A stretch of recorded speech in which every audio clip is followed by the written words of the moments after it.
Everyone has a dad but me, she sobbed at the dance.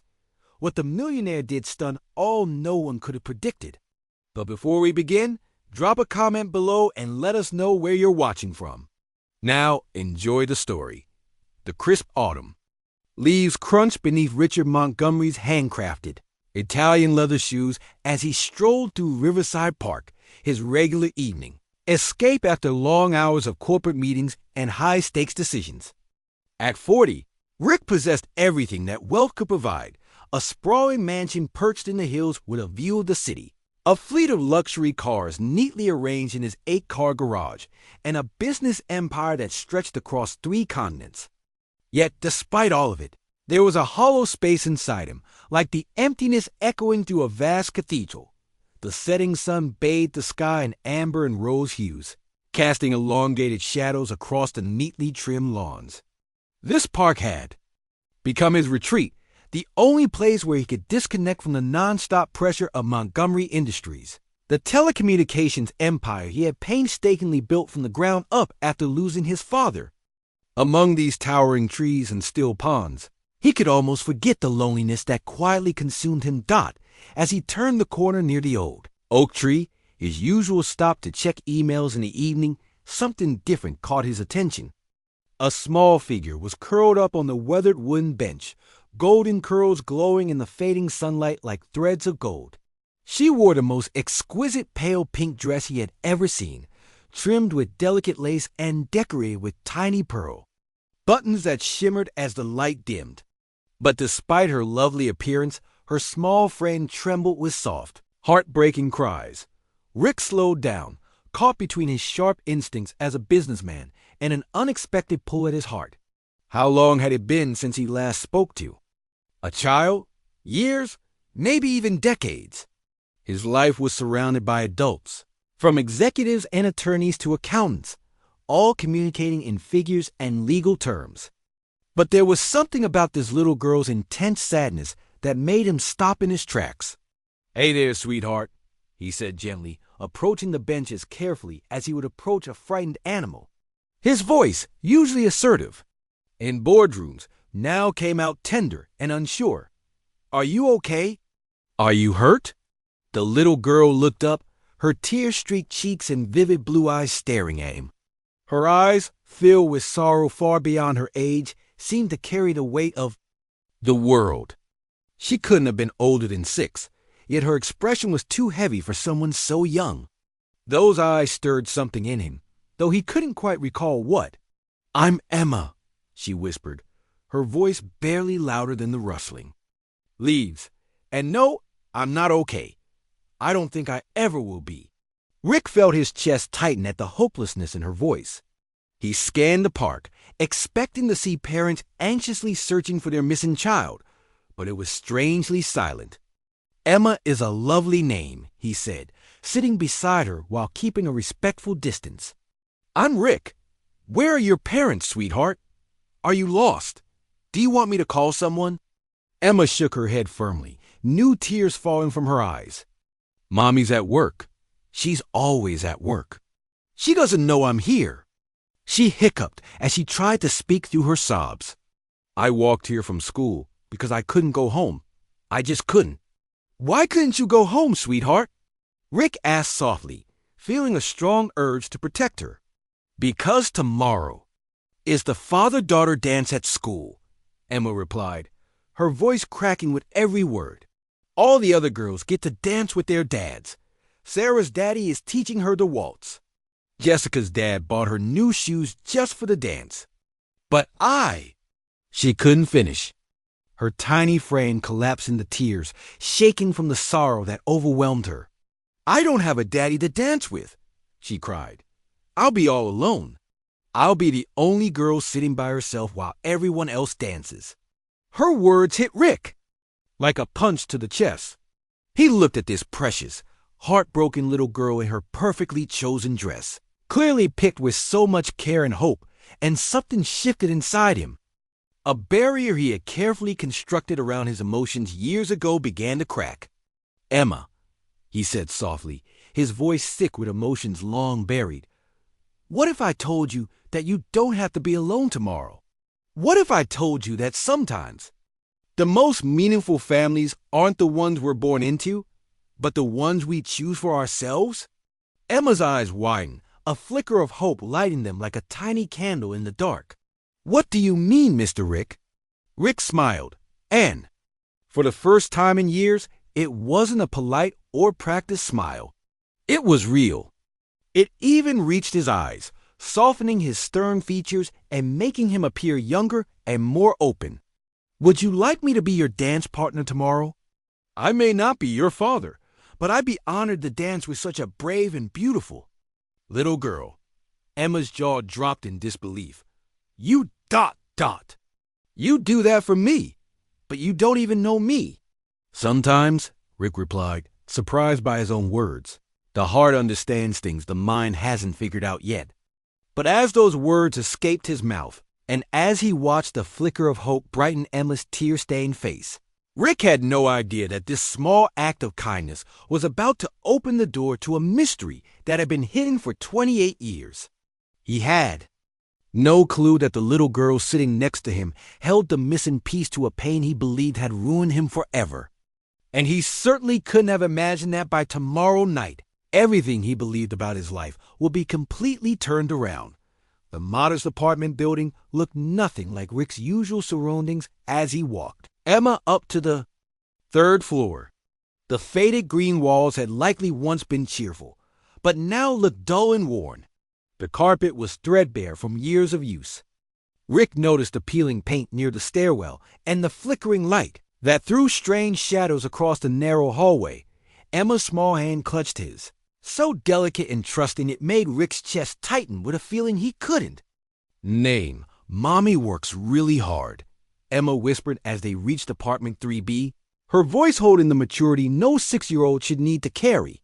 She cleans offices after I go to sleep and works at the diner while I'm in school. She says we'll have a better place soon. She trailed off, shoulders slumping with the quiet acceptance of a child who had stopped expecting too much. Rick's heart ached. The blue door in front of them had chipped paint, and a paper flower wreath hung from a nail, clearly made by Emma's hands. From inside came the soft sounds of a television. Rick gently knocked on the door, trying to imagine the kind of woman who had raised Emma. Footsteps approached. A woman's voice called out, "Emma, baby, is that you? You were supposed to call me when you got home from school." The door opened. A woman in her late 20s stood before him. Her blonde hair was tied back in a messy ponytail, and her blue eyes looked tired but still striking. She had a natural beauty, with defined cheekbones and full lips that looked like they used to smile often. She wore a faded pink waitress uniform and a white apron that had clearly seen better days. When her eyes landed on Rick beside Emma, her face went pale, and her hand flew to her throat. "Emma, where have you been?" She gasped. "I was terrified. The school called and said you didn't show up for aftercare." She pulled Emma tightly into her arms, relief and panic pouring out of her in equal measure. Yet her gaze never left Rick, and in her expression, Rick saw a mix of emotions, recognition, fear, maybe even hope. "And who is this gentleman?" "This is Mr. Rick, Mommy," Emma said with excitement, her earlier sadness replaced by the joy of sharing her new friend. "He found me crying in the park, and he's going to dance with me tomorrow at the father-daughter dance. Isn't that amazing?" The woman's complexion went from pale to ash gray, and Rick noticed her legs wobble like she might fall. "I'm sorry, sir, but my daughter shouldn't be talking to strangers. Emma, go to your room right now." "But Mommy, mister." "Rick is kind. He said he'll teach me how to waltz and everything. Now, Emma, please." Rick watched the exchange, confusion growing inside him. There was something deeply familiar about this woman, something he couldn't place. Her voice, her movements, the way she instinctively shielded Emma. It stirred memories he couldn't quite grasp. "Ma'am, I'm Rick Montgomery," he said, offering his hand. "I'm the owner of Montgomery Industries. I found Emma crying alone in Riverside Park. When she told me about the school dance, I just wanted to help. I hope I haven't overstepped." At his words, The woman raised her hand to her mouth and stepped back as if struck. "Montgomery?" she whispered, barely able to speak. "Rick Montgomery ... Oh my God." "Yes," Rick replied, confused. "Do we know each other?" He stared at her, trying to study her features more closely. There was something about her eyes, her nose, the way she tilted her head in thought. All of it felt strangely familiar. For a long moment, she simply looked at him, tears filling her eyes. Then, as if deciding on something that would change everything, she stepped back and opened the door wider. "I'm Sarah Collins," she said, her voice trembling. "But I used to be Sarah Mitchell. Please come in. We need to talk." As Rick stepped into the humble apartment, his thoughts swirled with confusion. Sarah Mitchell. The name rang through his mind like a ghost from another lifetime. He didn't realize how much the conversation ahead would change his world. He believed he understood his past, his present, and where his life was going, but everything was about to be rewritten. The apartment was small but tidy, filled with the scent of vanilla candles that didn't quite mask the aroma of last night's dinner. Emma's colorful artwork was taped to the walls. Crayon rainbows, stick figure families, and purple dogs drawn with love. A small Christmas tree stood in the corner, decorated with handmade ornaments and a few store-bought ones that looked like they came from a dollar store. Sarah motioned for Rick to sit on the old brown sectional couch, which was warm but covered by a bright blanket, likely chosen by Emma. She disappeared into the kitchen. Rick listened to the sound of dishes clinking and running water as she prepared something. When she returned, she carried 2 mugs of coffee, her hands trembling so much the cups nearly spilled. "I'm sorry," she said, setting the mugs on the coffee table. "It's just ... I never thought I'd see you again. I used to dream about this moment, imagine what I'd say, but I never believed it would really happen. You really don't remember me, do you?" Sarah asked quietly, sitting across from him, clutching her mug like it was her only source of warmth. Rick studied her face, trying to find something that would spark a memory. The shape of her face, the way she tucked her hair behind her ear when nervous, and the faint scar above her left eyebrow. All of it felt oddly familiar. "I'm sorry." "I don't," he admitted. "Should I?" Sarah set her mug down with trembling hands. 28 years ago, you were in college, Stanford. You were studying business. I was studying education. We met at a coffee shop near campus. Do you remember Café Luna? The color drained from Rick's face as pieces of forgotten memory floated back, like puzzle fragments rising from deep water. A young woman with joyful eyes and a contagious laugh. Late-night study sessions in the library. Strolling through campus hand in hand. A love so powerful, it once felt unstoppable. Sarah Mitchell," he murmured. "I changed my name after." She couldn't finish, but Rick understood. "After I left for Europe," Rick whispered, his heart sinking under the weight of a past he thought was long buried. "Sarah, I tried to find you when I came back 2 years later. I went to your apartment, your school, even tracked down your old roommate. No one knew where you went. It was like you disappeared," Rick said, his voice tight. "I had no choice," Sarah replied, tears running down her cheeks. "After you left for that business opportunity in London, I found out I was pregnant. I tried to reach you, but your phone was disconnected. I sent letters to the address you gave me, but they were marked return to sender. I even tried calling your parents, but they told me you'd asked them not to share your contact information." Rick felt like the ground had vanished beneath him. "Pregnant? But we were so careful." "Not careful enough, apparently," Sarah said with a bitter laugh. "I was only 19, scared and completely alone. My parents disowned me when I told them. They said I brought shame to the family. I had no money, no support, no way to finish school. I did what I thought was best at the time." "What happened to the baby?" Rick asked, though deep down, he already feared the answer. Sarah's voice trembled. "I gave birth to a beautiful little girl on March 15th. She had your eyes. Rick, those same green eyes, that same strong chin. I named her Emma Rose. I tried to make it work for 3 months.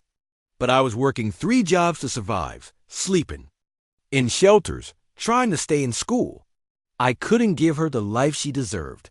So, you gave her up for adoption," Rick said quietly. "It was the hardest thing I've ever done." Sarah sobbed. "I held her one last time, memorized her face, and then signed the papers. I believed I was giving her a better life." Rick's world spun. What was her full name?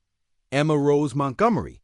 I wanted her to carry a part of you, even if she never knew who you were, even if you never knew her.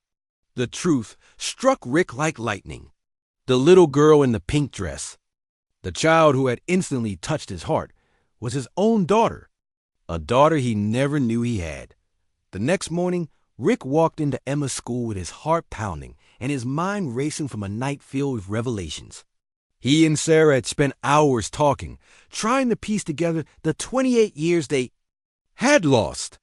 She told him about all she had endured and the miracle that had brought Emma back. After years of proving she could offer a stable home, Sarah had regained custody of Emma from the adoption agency. By that time, Rick had already thrown himself into building Montgomery Industries, putting up emotional walls to protect himself from the pain of losing. Sarah, Washington Elementary, was a humble brick school with bright yellow doors and windows, full of children's artwork. Rick had only known private schools with pristine lawns and marble floors. But this place had something more: warmth, love, and heart. As he walked past lockers covered in stickers and family pictures, he felt something new, belonging. "Mr. Rick, you came." Emma's voice called out as she ran toward him in a lovely white dress with tiny blue flowers. Her hair was braided with ribbons, and her face lit up with joy. She leapt into his arms, and as he held her close, Rick felt a part of himself mend.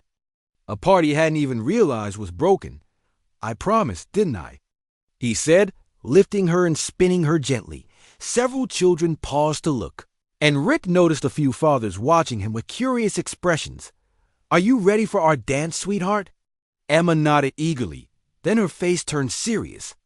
"Mister Rick, I have something important to tell you. Mommy and I talked for a long time after you left last night. She told me about a man she knew when she was young, a man named Rick Montgomery. She said you might be someone really special to me." She leaned closer, lowering her voice like it was a secret. "She said you might be my daddy." Rick's eyes filled with tears. "How do you feel about that, sweetheart?"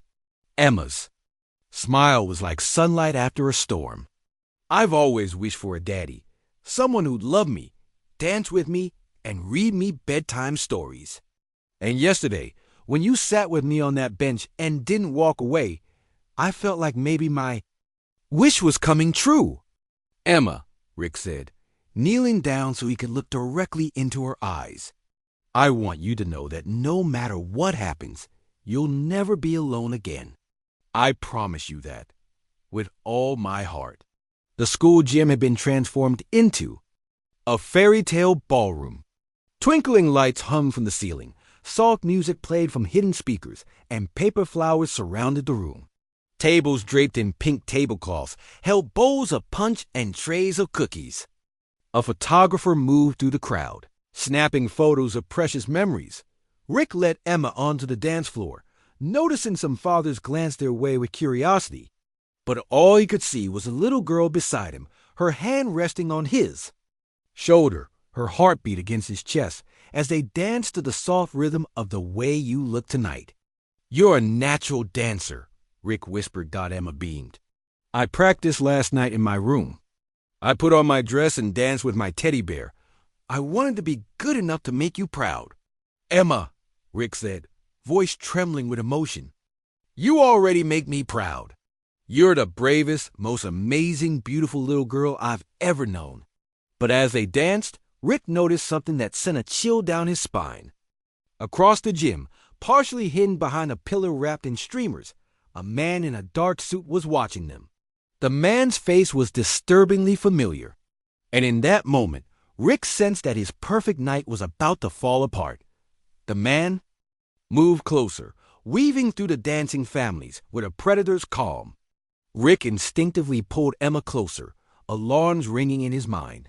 There was something about the stranger's stare, calculating, cold, like a spider waiting for the right moment to strike. "Mr. Rick, you're holding me too tight," Emma whispered, concerned. "Are you okay? You look scared."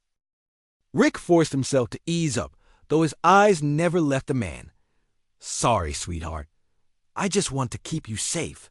There are a lot of people here, and I don't want us to get separated." The music swelled, a romantic waltz, perfect for a father and daughter, but Rick could no longer enjoy it. Around him, other families danced, laughed, and shared joyful moments.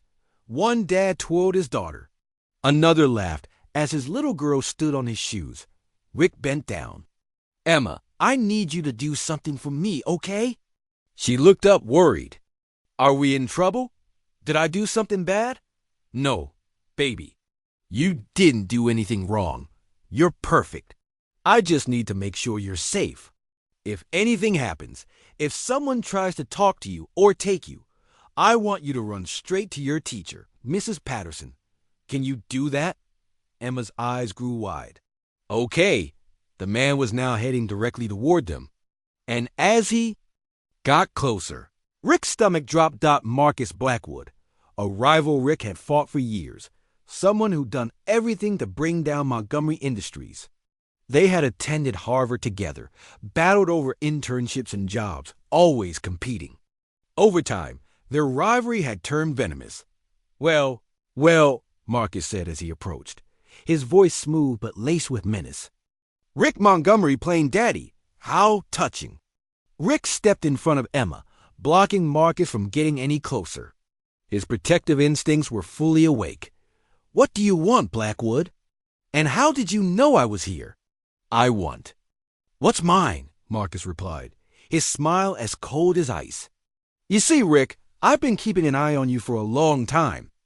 I know about the financial strain your company's under, your hunt for new investors, the late nights at the office, those missed vacations, the mounting debt.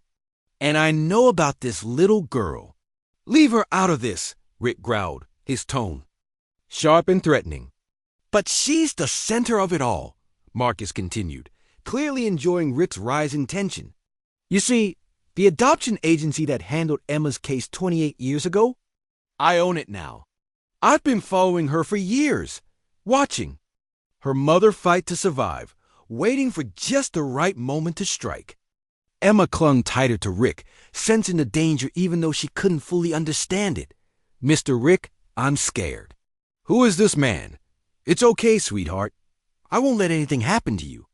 Rick's voice was calm, but inside his mind raced, analyzing every route, every exit, every possible move.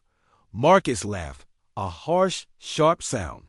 "You can't protect her from the truth, Rick. That little girl isn't just your daughter. She's also my leverage. I've been setting up this moment for years.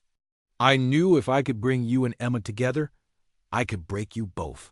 Rick's hands curled into fists at his sides as Marcus's words sank in. That magical moment with Emma, their first dance, their first bond, had all been staged, carefully planned to break him. His joy had been turned into a weapon. "You're disgusting," Rick said through gritted teeth. "Using a child? Manipulating people's emotions like they're game pieces?" "I'm a businessman," Marcus replied coolly, adjusting his tie. "Just like you. The only difference is I'm willing to do whatever it takes." "You always let your emotions get in the way, Rick. That's why you'll never beat me." Emma tugged on Rick's sleeve, trying to get his attention, but he was too focused on Marcus to notice. Around them, the dance carried on. Other families were caught in their own happiness, while Rick's world was falling apart. The cheerful music now sounded like a cruel joke, the glowing lights nothing more than a disguise for the darkness creeping in. "Here's how this is going to work," Marcus said, his voice shifting into business mode. You're going to sign over 60% of Montgomery Industries to me by midnight tomorrow. Or I'll make sure that little girl disappears from your life permanently. I have connections, Rick. Judges, lawyers, social workers, people who owe me favors. I can make this happen. You can't do that, Rick said, though his voice wavered. He knew what Marcus was capable of. Can I? Marcus smirked. I've been running this game for years. I placed Emma in that specific school, in that specific class. I helped Sarah get the diner job on 5th Street, where I knew you'd eventually eat.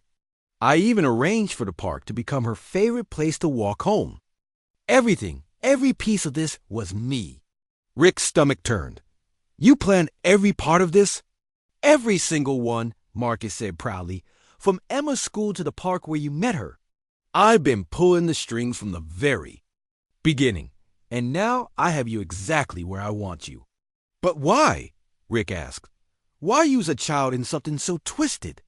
Because I know what makes you weak, Rick. You've always had a soft spot for people who need saving. I knew that if you ever met your daughter, you'd do anything to protect her, even if it meant sacrificing everything you've built. That's when Emma stepped forward, her tiny chin raised in defiance.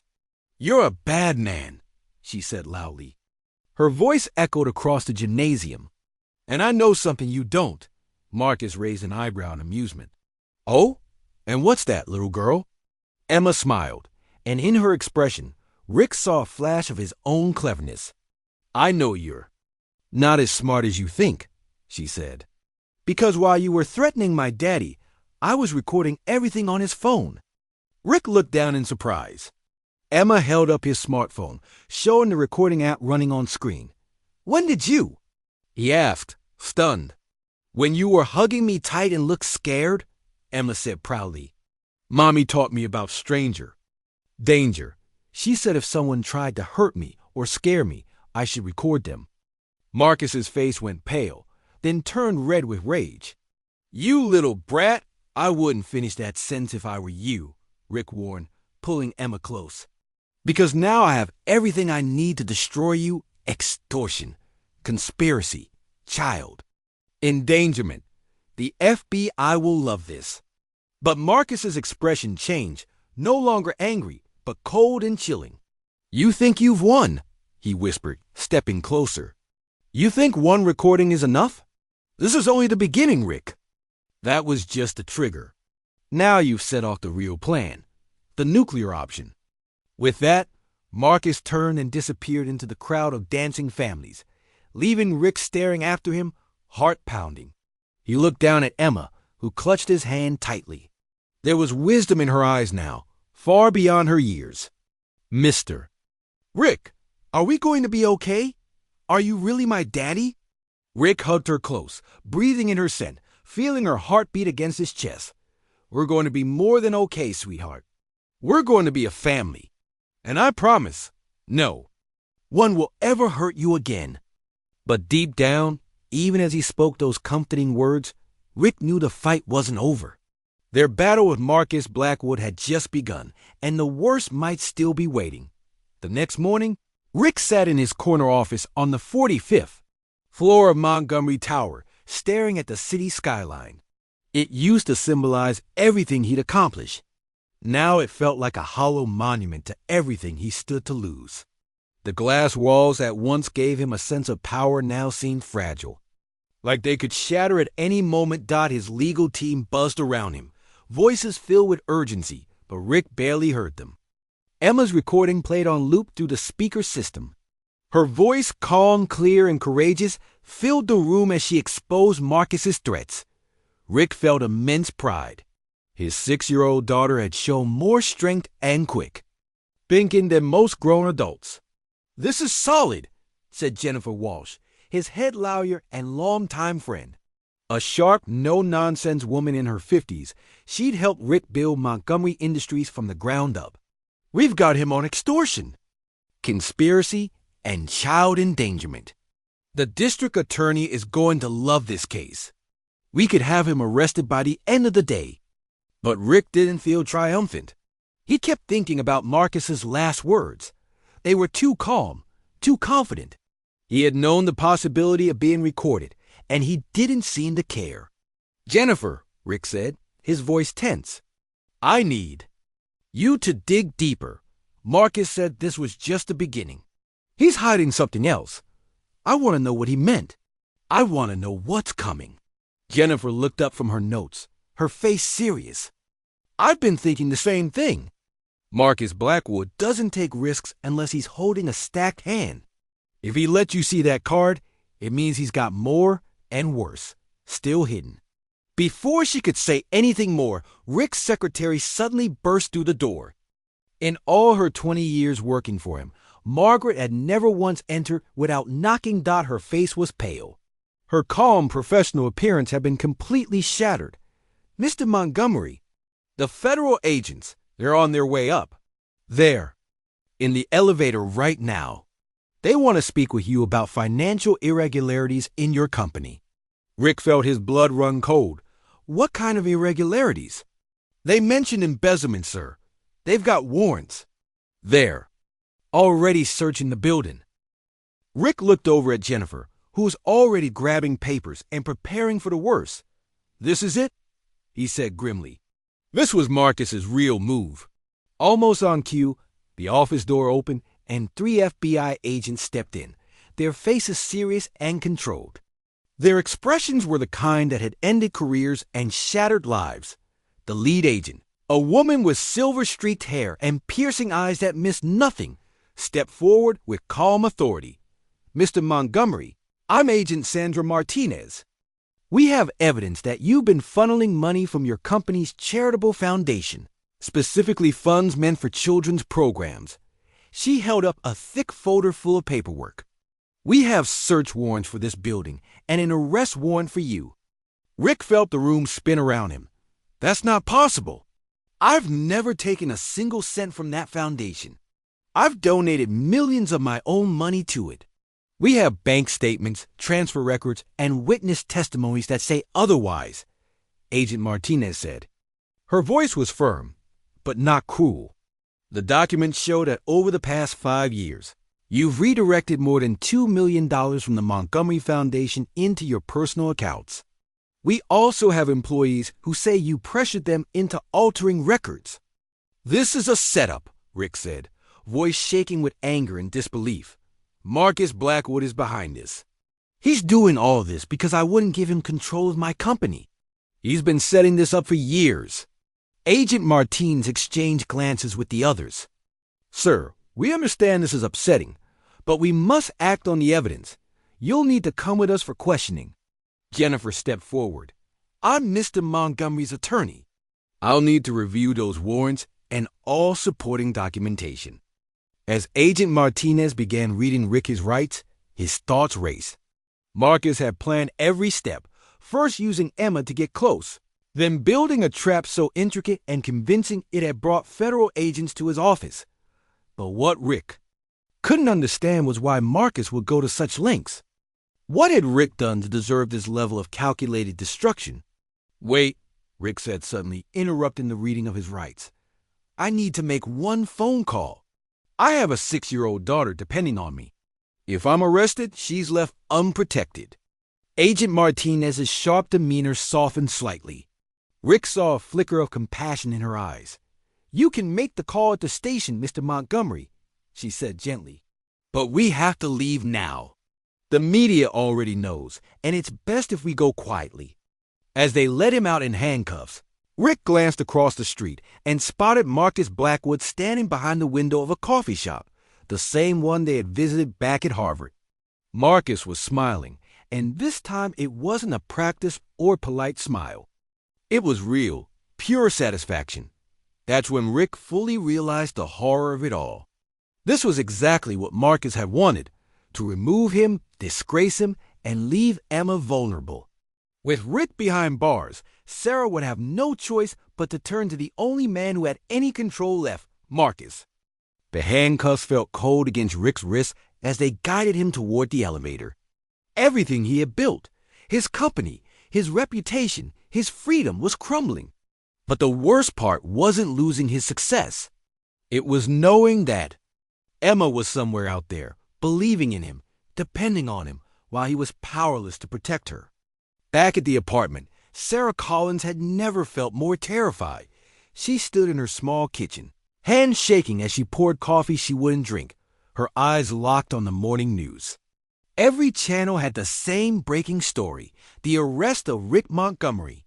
The reporter on screen was perfectly styled and spoke with a tone of excitement reserved for scandal. Prominent businessman Richard Montgomery was arrested this morning on charges of embezzlement and fraud. The FBI alleges that Montgomery stole over $2 million from his company's charitable foundation, money meant for disadvantaged children. If convicted, he could face up to 20 years in prison. Emma sat on the worn couch, still in her school uniform, her eyes wide with confusion as she stared at the screen. "Mommy, they're saying bad things about Daddy. They're showing his picture like he's a bad man. But Daddy's not bad, right?" Sarah's heart broke at the innocent trust in her daughter's voice. Just days ago, Emma had found her father after 6 long years of wandering. Now she was being told he was a criminal. "No, sweetheart," Sarah said softly. "I don't believe your daddy did any of those things. I think someone is trying to hurt him. The bad man from the dance? Maybe, baby, maybe." Sarah had spent the entire night on the phone with lawyers, trying to figure out what was going on. Every attorney she spoke to had the same grim news. The evidence was overwhelming. Whoever set Rick up had done it with expert precision. A knock at the door startled both of them. Sarah looked through the peephole and saw a woman in a business suit, flanked by 2 uniformed officers. The woman looked kind, but carried documents that made Sarah's stomach drop. "Miss Collins," the woman said as Sarah opened the door with trembling hands, "I'm Margaret Henderson from Child Protective Services. I have an emergency court order regarding Emma Montgomery Collins." Sarah's breath caught. What kind of court order? Due to Mr. Montgomery's arrest and the serious nature of the charges against him, the court has ruled that Emma must be placed in protective custody until the situation is resolved. Margaret's voice was steady but sympathetic. "I know this is hard, but we have to think about what's best for Emma." "No," Sarah said firmly, stepping protectively in front of her daughter. "Emma is my child. I have full custody. Rick isn't even listed on her birth certificate. He has no legal rights." "Actually, ma'am," Margaret said, "we have documentation showing Mr. Montgomery has recently been seeking paternal rights. Given the charges he's facing, the court feels Emma may be at risk. We also have reports that you've allowed an accused felon to spend unsupervised time with your child." Sarah's stomach turned. She now saw it all clearly. This was Marcus's next move, orchestrating Rick's arrest and then using it to take Emma away from both of them. "This is insane," Sarah said. "Rick would never harm Emma. He loves her more than anything." "I understand, ma'am," Margaret said gently, "but the court has already decided. We've also received testimony from witnesses claiming that Mr. Montgomery has been behaving erratically, making claims about being Emma's father, possibly using her in some kind of scheme." She opened a thick file. "We also have financial records that show you've been receiving money and gifts from Mr. Montgomery. The court believes you may be complicit in his activities." "That's not true," Sarah said, voice trembling. "He never gave me money. He only offered to help with Emma's school fees, and I refused." "I'm sorry, ma'am," Margaret said, "but the bank records say otherwise. Please pack a bag for Emma. She'll stay with a foster family until this is sorted out." Emma began to cry, clinging to Sarah's leg with all her strength. "I don't want to go with strangers, Mommy. I want to stay with you and Daddy. Why are they taking me away?" Sarah knelt and pulled Emma into her arms, holding her tight, breathing in her scent, memorizing her feel. "Listen to me, sweetheart. This is all a mistake. Mommy is going to fix this. I'm going to fight for you. I'll get Daddy out of jail, and we'll be a family again. You promise?" "I promise," Sarah whispered, though she had no idea how she could make it true. "But I need you to be brave, okay? Just like at the dance." "Can you do that for me?" Emma nodded, wiping her tears. "I'll be brave, Mommy, but you have to promise to come get me soon." I promise, baby. I swear. As they led Emma away, she turned one last time, tears running down her cheeks. Tell Daddy I love him, Mommy. Tell him I know he's not bad. Tell him I'll be brave until he comes to save me. Sarah watched from the window as they placed Emma into the back seat of a government car. The little girl pressed her face to the glass, mouthing the words, I love you, again and again. Something broke inside Sarah in that moment. As the car drove off, her fear transformed into something fierce and burning. Marcus Blackwood had just made the biggest mistake of his life. Asked ChatGPT, he had chosen the wrong mother to challenge. And now Sarah was determined to show him what a woman could do when she was fighting for her child. The county jail was a cold, harsh place that smelled like disinfectant and hopelessness. The walls were painted a dull institutional green, a color that seemed designed to drain the spirit of anyone who looked at it. Rick sat quietly in the visitor's room, dressed in an orange jumpsuit that made him feel like a criminal. His hands were clenched together on the cold metal table to keep them from trembling. When Sarah finally walked in, escorted by a guard who clearly wished he were anywhere else, Rick's heart tightened. Her eyes were puffy and red from crying, but her jaw was firm with that same determination Rick had admired since their college days. She had always been a fighter, even when the odds were stacked against her. They took her, Sarah said immediately, her voice hoarse with emotion. Child Protective Services came to my apartment this morning with a court order. They said Emma was at risk because of your arrest. Rick felt like he'd been punched in the chest. Where is she now? In foster care. They wouldn't even tell me which family. They said it was for her own safety. Sarah's voice cracked, and Rick saw the heartbreak she was struggling to hide. She was so scared. Rick, she kept asking for you. She kept saying you weren't a bad person. She tried to be brave, but she's just a little girl. This is all my fault, Rick said, his voice hollow and full of guilt. I should have known this was coming. I should have protected her. I should have protected both of you. No, Sarah said sharply, leaning forward. This is Marcus's fault. He's the one who planned all of this. He's been manipulating us from the very beginning. You couldn't have known how far he was willing to go. Rick looked at her across the table, seeing once again the woman he had fallen in love with so many years ago. Despite everything, the pain, the years apart, she was still the strongest person he had ever known. Sarah, I'm sorry. If I hadn't gone to that park, if I hadn't stepped into Emma's life, none of this would have happened. Don't you dare apologize for loving our daughter, Sarah snapped. Emma needed you. She's needed you her whole life. What happened isn't your fault. It's Marcus's, and we are going to make him pay for it. How? Rick asked, glancing around the bleak room. I'm in jail, probably for years. He's got evidence, witnesses, documents. Marcus planned every detail. Then we need to think of something he hasn't planned for, Sarah replied. We need to outsmart him. What do you know about him that we can use? Rick closed his eyes, trying to recall everything he remembered about Marcus Blackwood. We're in the business program at Harvard together.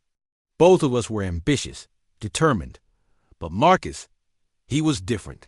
He was ruthless in a way I never understood. What do you mean? Sarah asked. He would do anything to win. Once, we were competing for an internship at Goldman Sachs. The night before the final interviews, he somehow got a copy of my presentation and submitted it as his own.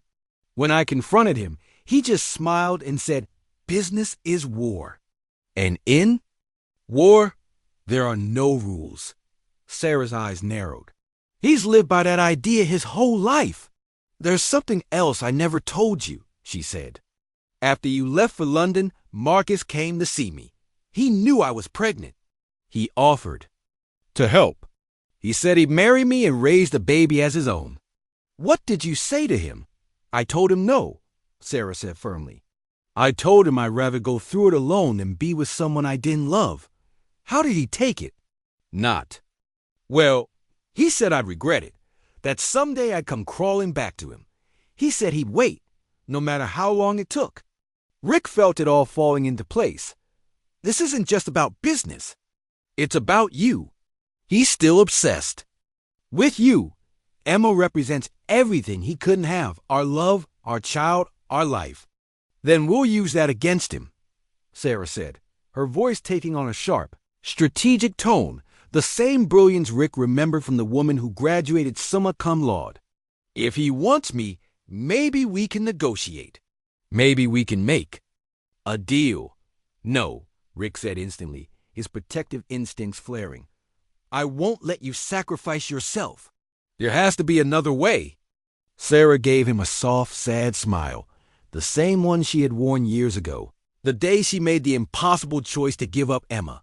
Rick, I gave her up once to protect her. I won't do that again. If facing Marcus is the only way to bring her home, I'll do it. A mother will do anything for her child. Sarah, listen to me. No, she said, cutting him off. You listen. We're going to get Emma back. We're going to clear your name, and we're going to do it together. We're going to be the family we should have been all along. As visiting hours ended and they were pulled apart again, Rick realized their battle was just beginning. But for the first time since his arrest, he felt something he hadn't in days: hope. Because now he and Sarah were united, fighting side by side, fueled by love for Emma and for each other. A love that had never truly faded. A love stronger than Marcus Blackwood's hatred. 3 days later, Sarah sat across from Marcus Blackwood in his towering office, trying to hold her composure as she took in the sheer arrogance of the place. Floor-to-ceiling windows looked out over the city. The walls were covered in expensive art, and a massive desk carved from dark mahogany sat in the center like a throne. The office screamed power, wealth, control. Blackwood Industries occupied 3 entire floors of one of the most exclusive buildings in the city, and Sarah had felt out of place the second she stepped into the marble lobby. Security guards in designer suits had escorted her to the executive elevator, watching her every step. You look beautiful, Sarah, Marcus said smoothly, pouring himself a glass of high-end scotch. Time's been kind to you.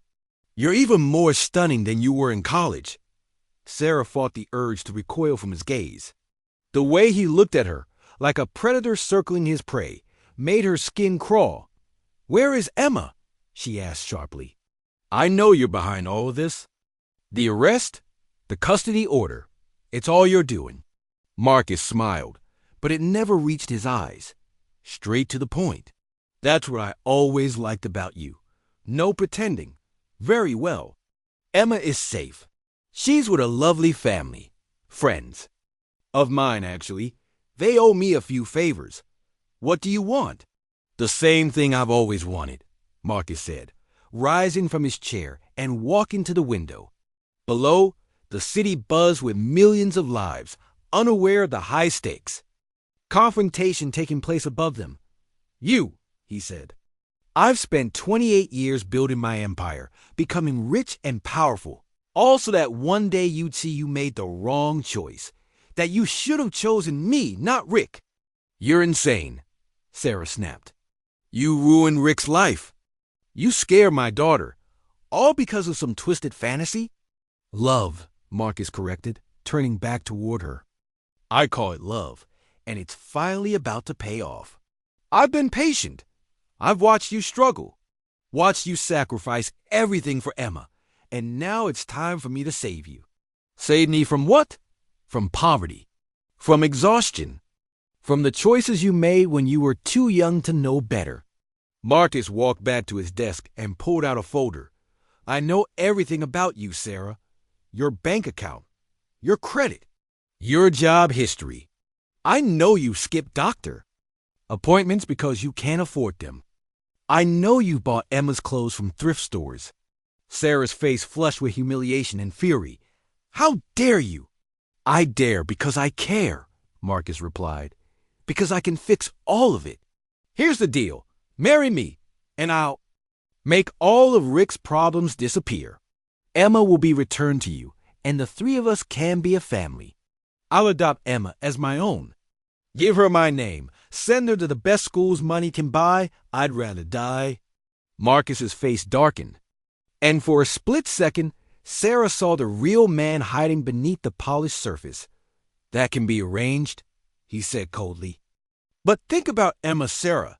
Think about what's best for her. I can give her everything.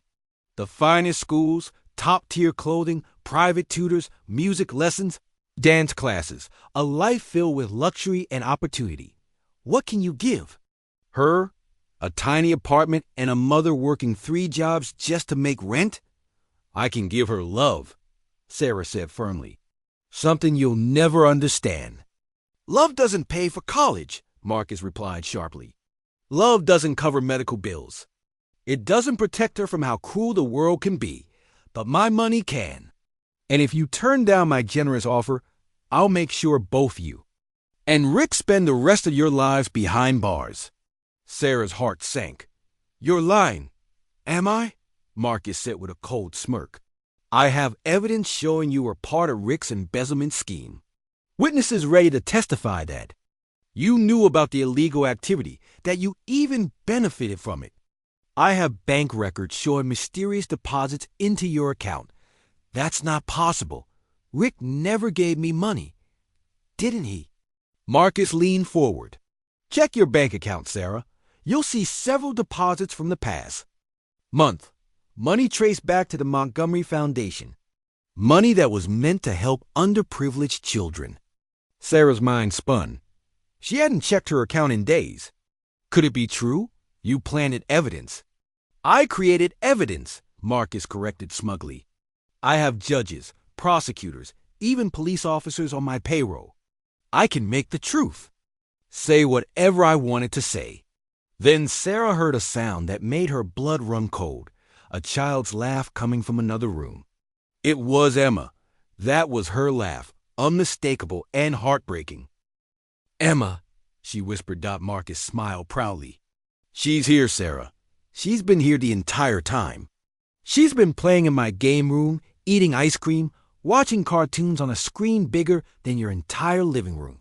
She thinks she's just on a fun vacation. You kidnapped her? I rescued her from the foster care system, Marcus said, as he pressed a button on his desk. A panel in the wall slid open, revealing a hidden playroom filled with toys, games, and every imaginable comfort. And there in the middle of it all sat Emma, playing with a dollhouse that probably cost more than Sarah's car. She's been here this whole time, Sarah said in a broken voice. Safe, happy, and well cared for, Marcus replied smoothly. She asks about you all the time, of course. She misses you terribly, but she's adjusting. Kids are surprisingly adaptable. You're a monster. I'm a man who always gets what he wants, Marcus said coolly. And I want you. Sarah, I've always wanted you. I've spent 28 years preparing for this moment. I'm not about to let you slip away again. He pulled a contract from his desk and set it in front of her. Marry me and Emma stays safe. Refuse, and I'll make sure you never see her again.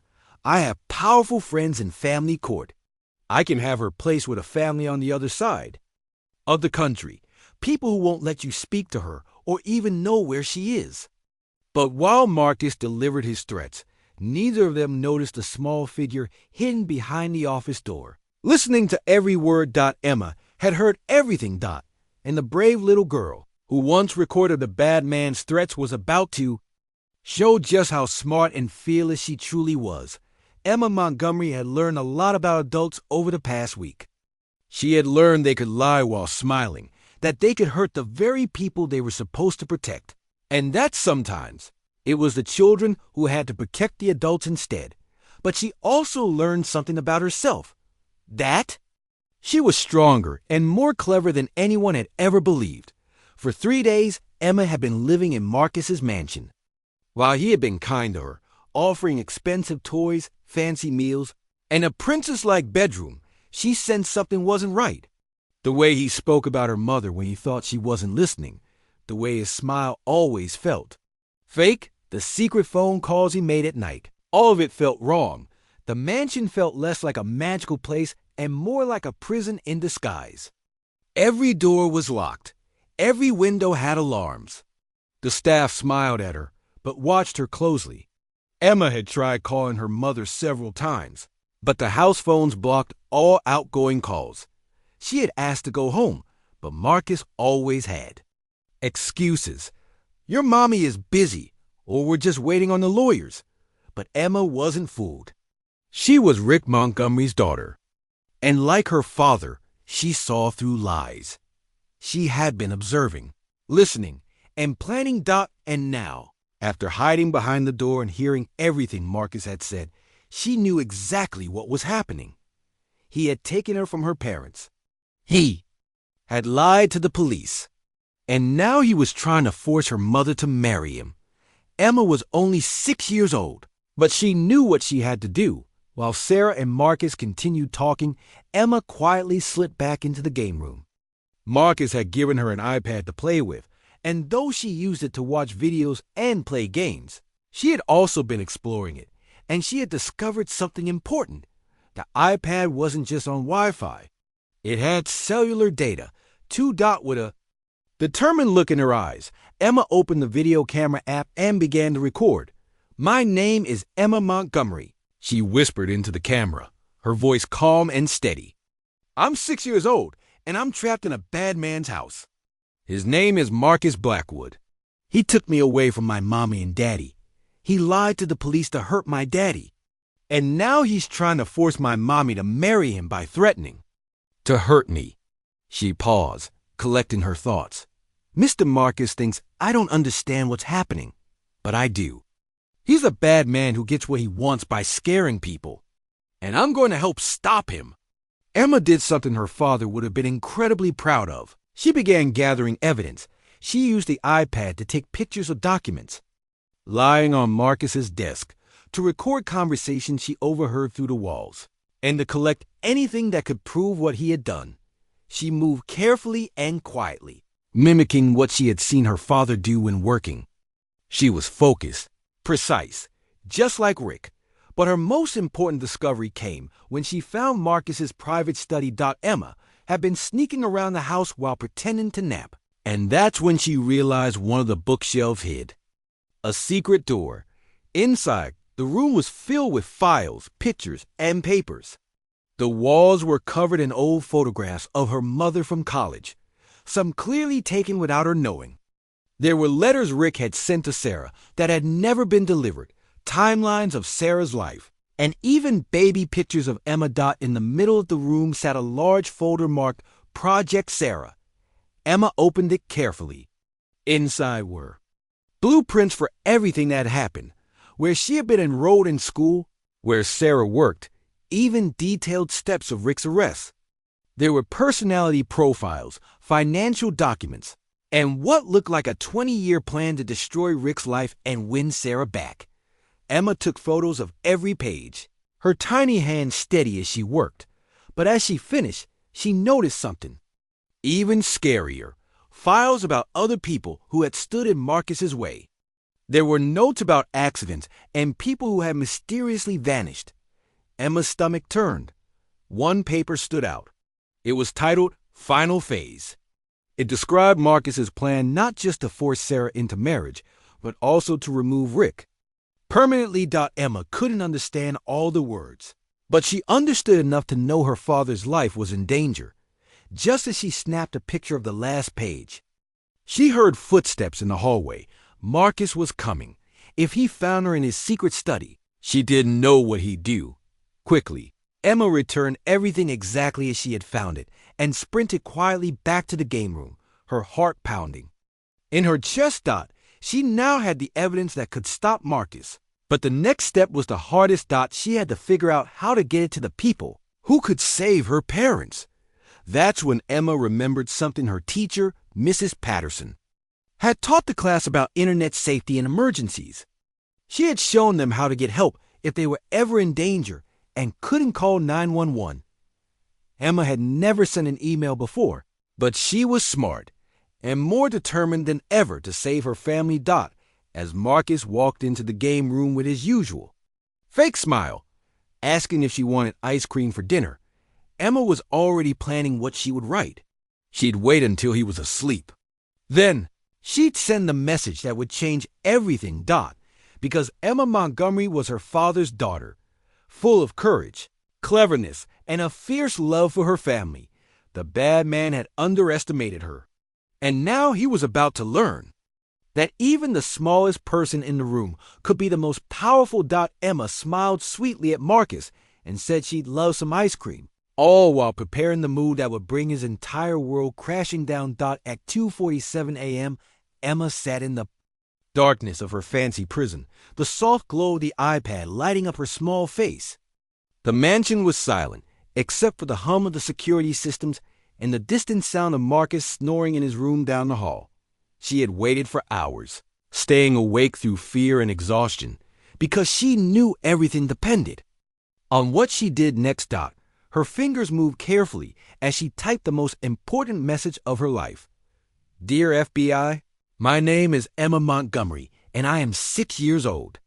A bad man named Marcus Blackwood kidnapped me and is trying to hurt my mommy and daddy. I have pictures and videos that prove he is lying about everything. Please help us. She attached every piece of evidence she had collected, photos, recordings, documents, and the contents of Marcus's Project Sarah folder. It was a huge file, hours of secret recordings, pages of photos, and proof of the truth behind Marcus's schemes. As she hit send, she whispered a quiet prayer her mom had taught her. Please let someone believe me. What Emma didn't know was that her email was forwarded directly to Agent Sandra Martinez, the same woman who had arrested her father. Martinez had been up late that night, restless with doubts about Rick Montgomery's case that she couldn't shake. She opened the email at 3:15 a.m., and as she read Emma's message and reviewed the files, her blood ran cold.